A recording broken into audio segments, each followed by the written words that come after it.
Bonjour les amis et bienvenue dans cette nouvelle vidéo. Alors je sais pas si vous avez suivi un petit peu, mais en tout cas sur Brut, en tout cas sur Instagram, j'ai vu quelques vidéos qui parlaient du pupi, je sais pas comment on dit, yoga. Pupaille, Popeye, je sais pas comment on dit.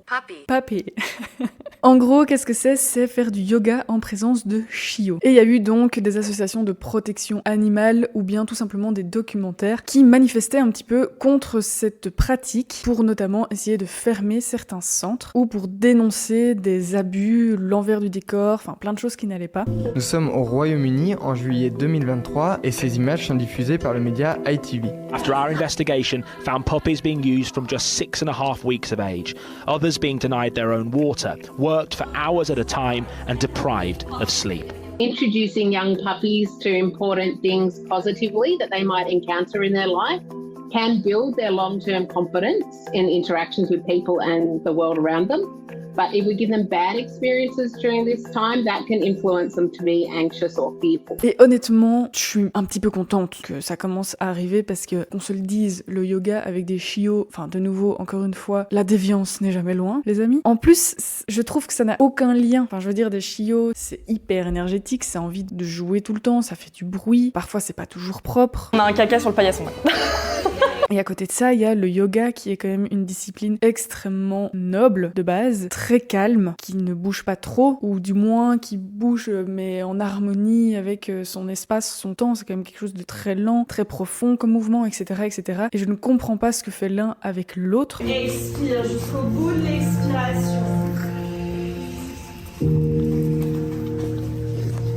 Et encore une fois, que ce soit des animaux ou des humains, je suis désolée, mais on ne fait pas un commerce là-dessus. On n'a pas à faire un commerce sur des pauvres chiots qui se font manipuler dans tous les sens. Bref, moi qui voulais être plus ou moins neutre dans cette vidéo, c'est un peu raté. Et j'espère que jusqu'ici, je n'ai froissé personne. Peut-être je vous ai froissé, je suis désolée. Et finalement, après ces vidéos que j'ai croisées donc sur les réseaux sociaux, je me suis fait la réflexion donc qu'on s'était quand même bien éloigné du yoga. Et puis je me suis demandé, mais en fait, c'était quoi le yoga traditionnel de base? Et surtout, d'où vient le yoga? Est-ce que, encore une fois, on se l'est approprié comme si c'était notre culture, alors que pas du tout, avant de le piétiner tout simplement avec toutes nos déviances occidentales? Telle est la question. Eh bien aujourd'hui, nous allons pouvoir répondre à cette question, les amis. Et vous allez le voir, j'ai été très surprise moi aussi, le yoga est finalement très différent de ce qu'on connaît aujourd'hui, et que le yoga, le réel, celui à la base, celui à l'origine, n'est pas du tout celui qu'on connaît. Avant que je t'explique absolument tout sur l'histoire et sur les origines du yoga, n'hésite surtout pas à t'abonner, seulement si mon contenu te plaît, seulement si c'est pas la première fois que tu viens par ici, seulement si je t'ai pas offensé avec mon avis sur le pupaille yoga. Et on est parti. Tout d'abord, le mot yoga, qu'est-ce que ça signifie? Le mot yoga vient du sanskrit qui est une vieille langue ancienne indienne et qui signifie unir ou joindre. Initialement, donc il y a plusieurs milliers d'années, le yoga n'était pas du tout une pratique physique comme on la connaît aujourd'hui, mais plutôt une discipline spirituelle et méditative visant l'union avec le divin. Donc c'était quelque chose d'extrêmement religieux. Ces premières mentions remontent aux textes de l'Inde ancienne, appelés les Védas, composés entre 1500 et 500 avant Jésus-Christ. Ces textes sont donc des textes religieux, comprenant des hymnes, des chants et des rituels sacrés, utilisés surtout par les prêtres, plus précisément les prêtres brahmanes. Ils sont considérés comme des révélations divines reçues par les sages rishis et transmis oralement de génération en génération. Alors je ne vais pas rentrer dans les détails parce que vous voyez que c'est quand même un peu complexe, mais globalement, rien à voir avec une activité physique, c'était extrêmement religieux, spirituel. Il n'y avait pas du tout de notion de posture, etc., etc. Tout au long de l'histoire du yoga, il y a différentes appellations. Celle que vous connaissez aujourd'hui s'appelle le yoga moderne. Mais la toute première version, entre guillemets, du yoga, ça s'appelle le yoga classique et il est apparu entre 200 et 500 avant notre ère par un certain Patanjali, qui est un sage indien et qui est l'auteur du Yoga Sutra. Le Yoga Sutra, c'est un recueil de 196 aphorismes. Donc en fait, qu'est-ce que c'est? C'est des espèces de préceptes, de proverbes, une espèce de recueil dans lequel Patanjali donc codifie les pratiques et les philosophies du yoga. Patanjali a divisé ça en 8 branches qu'on appelle Ashtanga. Dans ces 8 branches, il y a tout d'abord les yamas, donc les disciplines morales. Donc c'est la non-violence, la vérité, le non-vol, la maîtrise des sens, la chasteté ou encore la non-possessivité. Il y a aussi niyama, donc ça ce sont les disciplines personnelles. Là-dedans, on peut y retrouver la pureté, que ce soit soit à l'intérieur ou à l'extérieur, le contentement, la discipline de soi, la dévotion à Dieu ou encore l'étude des textes sacrés. Ces deux choses-là, donc ces deux branches-là, les yamas et les niyamas, c'est vraiment les deux piliers du yoga classique. Après, on peut retrouver les asanas, donc ça va être les postures. Il y a les pranayamas, donc ça c'est plutôt la respiration, le contrôle de la respiration. Il y a les dharanas, donc ça c'est la concentration. Dhyana, la méditation. Et enfin samadhi, donc l'état d'union avec le divin. Patanjali a structuré ces 8 branches comme un chemin complet vers la réalisation spirituelle, soulignant l'importance de l'intégration de la discipline morale, de la pratique physique, de la maîtrise du souffle et de la méditation. Donc on voit déjà que avec le yoga classique, c'est quand même beaucoup plus structuré que beaucoup plus tôt, avant Patanjali, où c'était quand même beaucoup plus vague, beaucoup plus abstrait. Au Moyen-Âge, le yoga va un petit peu évoluer et on va avoir l'émergence du Hatha Yoga. Contrairement au yoga classique de Patanjali, qui était surtout focus sur la méditation, les disciplines morales et les pratiques de respiration, le Hatha Yoga, lui, il va se concentrer davantage sur la préparation du corps pour la méditation profonde et l'union avec le divin. Cette petite nuance va être très importante parce que c'est à ce moment-là que toutes les postures vont avoir de plus en plus d'importance dans la pratique du yoga. Et donc, avec le Hatha Yoga, on va se rapprocher petit à petit du yoga qu'on connaît aujourd'hui. Vers le 15e siècle, on va être plutôt sur des positions assises encore. Il y a des positions qu'on fait encore actuellement, mais disons que c'était un peu plus statique et un peu plus assis. Et il faudra attendre seulement le 17e siècle, c'est-à-dire il y a vraiment pas très longtemps, pour qu'on ait d'autres positions un peu plus dynamiques qu'on peut aussi voir aujourd'hui actuellement dans le yoga moderne. Mais donc vous voyez que le 17e siècle, c'était quand même il y a 4 siècles, c'était il y a pas si longtemps, donc on n'est pas du tout sur une histoire des milliers d'années derrière nous. Bien évidemment, comme les postures sont un peu plus dynamiques, et ben là, on va avoir besoin d'un peu plus de force, de flexibilité, de mobilité, de souplesse, d'équilibre, etc., etc. Donc il y a vraiment cette notion physique qui arrive un petit peu plus avec le Hatha Yoga. Mais attention, il y a toujours cette notion de spiritualité parce qu'on fait ça vraiment pour préparer le corps à l'union avec le divin. Donc c'est toujours autant spirituel qu'avant, c'est juste qu'on va rajouter cette dimension en plus. On peut dire donc que le yoga actuel, le yoga moderne qu'on connaît aujourd'hui, prend plutôt racine au Hatha Yoga plutôt qu'au yoga classique ou même plutôt qu'au yoga encore plus ancien, qui lui ne bougeait pas du tout mais qui était vraiment purement méditatif. L'émergence du yoga moderne va vraiment se faire au XXe siècle grâce à plusieurs pionniers dont 2, Tirumalai Krishnamurti, souvent appelé le père du yoga moderne, et un autre pionnier très crucial, Swami Vivekananda, qui a joué vraiment un rôle déterminant dans la diffusion du yoga en Occident. Son impact à lui a vraiment commencé en 1893 lors de l'exposition universelle de Chicago. Pour la première fois, lors de cette expo universelle, il va y avoir un parlement religieux avec plein de représentants spirituels ou de religions qui se sont vraiment rassemblés pour parler en fait de leur religion, leur tradition, etc., etc. Très intéressant, me direz-vous. Aujourd'hui, je suis pas sûre que ce soit permis et ce soit possible. Et lors de cette expo universelle, il y avait donc Swami qui est venu parler donc du yoga, du bouddhisme, de sa vision de voir les choses, et il a expliqué à qui voulait l'entendre que les États-Unis pour lui étaient vraiment inférieurs spirituellement parlant à l'Inde et qu'ils étaient un petit peu bouffés par le matérialisme et que lui avait pour but de venir aux États-Unis, de parler du yoga et de former des yogis, donc des profs de yoga, pour vraiment étaler ses croyances le plus possible et sauver un petit peu les États-Unis. Il l'a pas dit comme ça, mais en gros c'était l'idée de vraiment venir enrichir au niveau spirituel ce côté-là du monde. Pourquoi les États-Unis, je ne sais pas, mais disons qu'il avait vraiment envie de commercialiser un petit peu ces fameux profs de yoga et d'ouvrir ça en fait à un public beaucoup plus grand, des Indiens qui avaient l'habitude du yoga depuis longtemps maintenant. Il a été hyper bien reçu et tout le monde a adoré son discours, tout le monde a adoré ce qu'il proposait et ça a été donc le début du yoga moderne. Pour en revenir au deuxième pionnier, donc Krishnamurti, lui il va être un professeur de yoga, donc il va ouvrir une école en 1934 à Mysore, donc en Inde, où il va avoir l'envie de former ses élèves au yoga. Il va d'ailleurs former plusieurs personnalités qui sont aujourd'hui très connues et qui sont eux-mêmes devenus des pionniers de leur époque par rapport au yoga. Et lui, il va avoir une vision un peu plus détachée encore de la spiritualité parce que il va y avoir une nuance en fait dans son discours. De base, le yoga c'est pour travailler sa spiritualité. Lui, il va avoir envie d'attirer les personnes qui ne sont pas encore dans cette spiritualité et de les mettre sur la voie. Ça veut dire qu'il va vraiment s'ouvrir à un public beaucoup plus grand. Il a aussi un autre discours, c'est de dire ce n'est pas vous qui devez vous adapter au yoga, mais c'est le yoga qui s'adapte à vous. Et donc il va vraiment moduler en fait cette façon d'enseigner le yoga de manière à ce que ça puisse s'adapter à un grand public et à ce que ça puisse devenir un petit peu accessible à tous finalement. À cette même période, il va aussi avoir l'émergence de Sri Yogananda qui va lui écrire 2 livres livres qui ont été à ce moment-là extrêmement populaires. Ils le sont toujours, c'est vraiment la base du yoga maintenant, c'est vraiment ces 2 livres-là. Cette personne, il va aussi avoir une autre vision de la chose. Pour lui, le yoga, c'est quelque chose de beaucoup plus physique et il va vraiment mettre en avant la force, la ténacité et la santé physique de manière générale. Dans ses livres, il va vraiment démystifier le yoga. Il va expliquer certaines postures de manière vraiment facile, comment y arriver step by step, et il va aller aux États-Unis, il va sortir ses livres, ça va cartonner. Et donc tout ce mouvement, tous ces pionniers à ce moment-là, début du XXe siècle, ont vraiment changé complètement cette façon de s'approprier en fait le yoga, de s'approprier cette culture pour que ce soit vraiment le plus facile et pour que tout le monde puisse en profiter. Ce qui est très intéressant parce qu'en fait, moi je me demande vraiment pourquoi ils ont eu cette démarche-là. Est-ce que vraiment c'est 100% ultra bon de leur part et qu'ils ont vraiment voulu essayer d'éparpiller le plus possible ces croyances-là? Ou est-ce qu'il y avait un petit peu l'appel aussi de l'argent, de la commercialisation, parce que c'est à ce moment-là aussi que tout doucement ça va quand même devenir de plus en plus payant, chose qui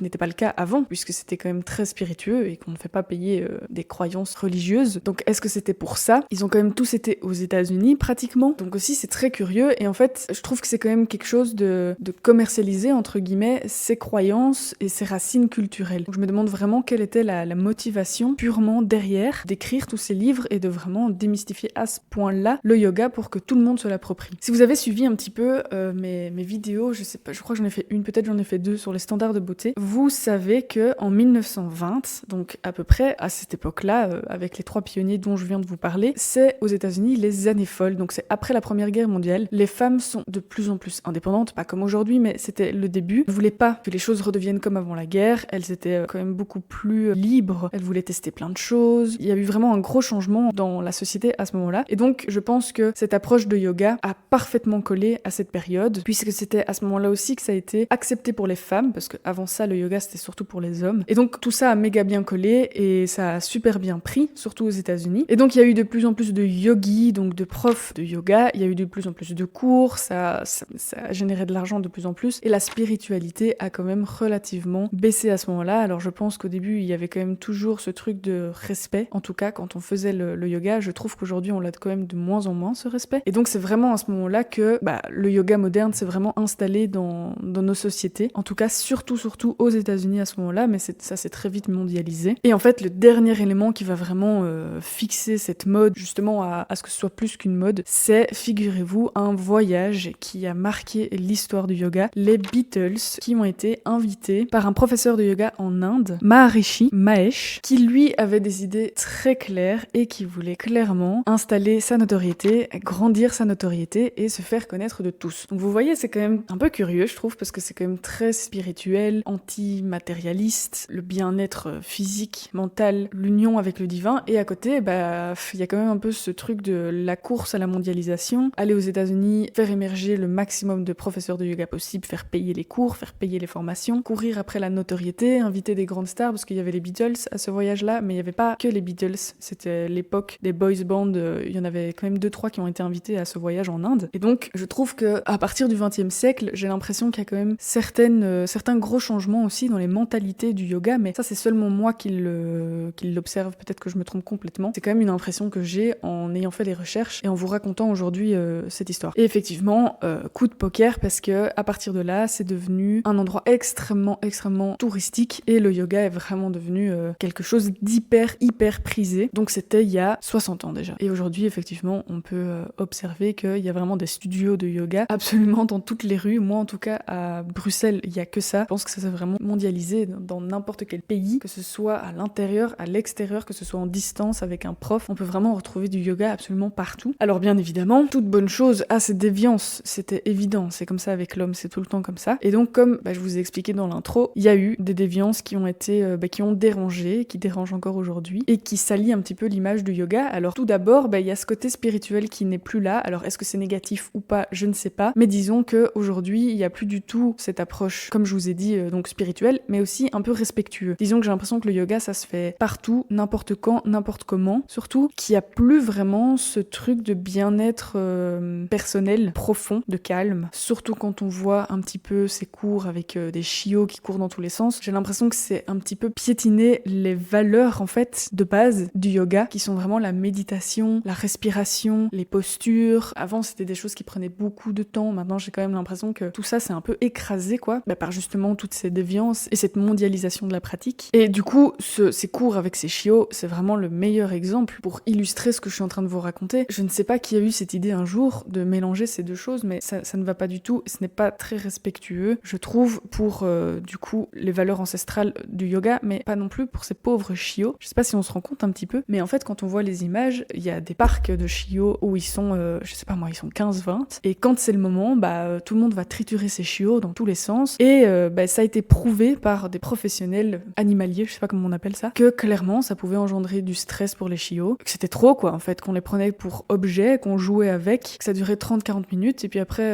ça passe, et ça tourne en fait, et ces pauvres chiens voient tout le temps des gens différents se faire triturer dans tous les sens, n'est pas du tout en adéquation, et je ne comprends pas comment cette pratique peut être si populaire, alors que vraiment c'est deux choses selon moi qui sont complètement opposées l'une à l'autre, et je suis contente que des professionnels se penchent sur la question et se demandent, tiens, est-ce que vraiment c'est bon pour ces pauvres chiots? Parce que pour les humains, ma foi, si t'as envie de faire du yoga sans être concentré sur ce que t'es en train de faire, c'est ton problème, mais bon, les chiots ils ont rien demandé. Donc se faire de l'argent sur un principe pareil, moi personnellement ça me dérange énormément. Alors quand on regarde un petit peu les actualités, on peut voir aussi qu'il y a beaucoup de déviance sectaire, figurez-vous. Alors déjà c'est interdit en Russie de faire du yoga, c'est interdit d'être prof de yoga, de faire du yoga dans la rue, dans les bâtiments, parce qu'ils considèrent ça comme des sectes religieuses, et qu'apparemment en Russie on ne peut pas faire partie d'une organisation religieuse. Donc eux ils considèrent le yoga toujours comme quelque chose de religieux et pas du tout comme quelque chose de sportif, ce qui est très intéressant, comme quoi chacun a vraiment sa perception. Et il y a d'ailleurs une personnalité, Dimitri Huguet, qui a parlé lors d'un festival sur la scène. Il a parlé de yoga et de valeurs de yoga. Il s'est fait arrêter par la police, les gars, par la police russe, parce que c'est juste interdit de parler ou de faire du yoga en Russie. C'est une dinguerie, la Russie c'est une dinguerie. Mais effectivement, c'est quand même basé sur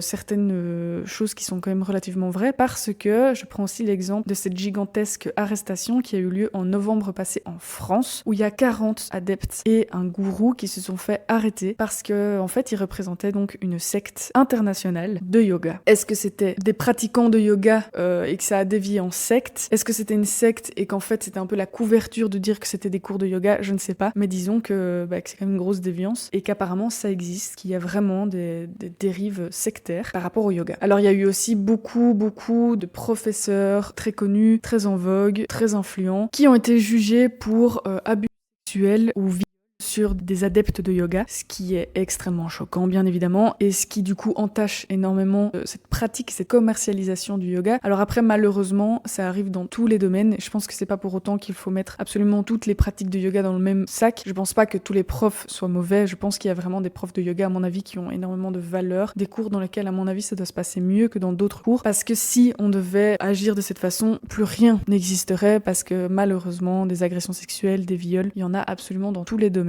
Et je trouve ça vraiment triste qu'aucun domaine ne puisse échapper à la règle. Mais donc voilà, comme pour tout, il y a des déviances. Le yoga aujourd'hui est tellement accessible à tous que ça part parfois en cacahuète, et quand on oublie vraiment sacrément les valeurs qui sont quand même pourtant extrêmement normalement saines, que ce soit physiquement, mentalement ou spirituellement. Je pense que de base ça partait bien et que c'était très intéressant. En fait pour moi c'est un peu des cours de stretching, vous voyez, parfois je fais du stretching ici et je me rends compte qu'en fait c'est exactement les mêmes positions que le yoga, mais pour moi c'est ça qui différencie en fait. Ou tu fais du stretching, ou du pilates, ou tu fais du yoga, mais si tu fais du yoga, alors tu le fais bien avec tes valeurs, même sans être croyant, je dis pas le contraire, mais vraiment avec vraiment le respect du moment, le respect du silence, le respect de ton corps, de ta respiration et des traditions en fait du yoga. Et en allant dans cette idée-là, pour moi, du coup, ça n'a rien à faire avec des pratiques comme par exemple mêler des animaux avec ça, ou j'en sais rien, j'ai lu aussi qu'il y avait des trucs où ils mêlaient un petit peu le yoga avec des chaleurs extrêmes. Il y a plein de choses qui existent. Je trouve ça dommage de toujours pousser le truc trop loin et d'arriver à vraiment des situations qui n'ont plus rien à voir avec ce que c'était de base. Même si évidemment il faut évoluer, je suis pas 100% pro-tradition, je me rends bien compte qu'à un moment donné il faut évoluer. C'est pour ça que je dis qu'il faut pas non plus être la personne la plus religieuse au monde pour faire du yoga, mais quand même, je pense que c'est important de garder certaines disciplines, et je pense qu'il y a quand même des choses à garder, des choses bonnes. Donc voilà, dites-moi un petit peu ce que vous en pensez. Est-ce que vous connaissez cette histoire de yoga? Moi personnellement, pas du tout. Je connais le yoga comme on en parle tous les jours dans la rue, dans les médias, etc. Mais je connaissais pas vraiment en fait les origines et les traditions du yoga, et je ne savais pas en fait que de base ce n'était pas du tout sportif. Donc voilà, laissez-moi un petit commentaire. Est-ce que vous êtes pour ou contre le Popeye yoga? Est-ce que ça vous a plu? N'hésitez pas à vous abonner et moi je vous fais de très gros bisous, je vous dis à très bientôt pour une nouvelle vidéo. Ciao!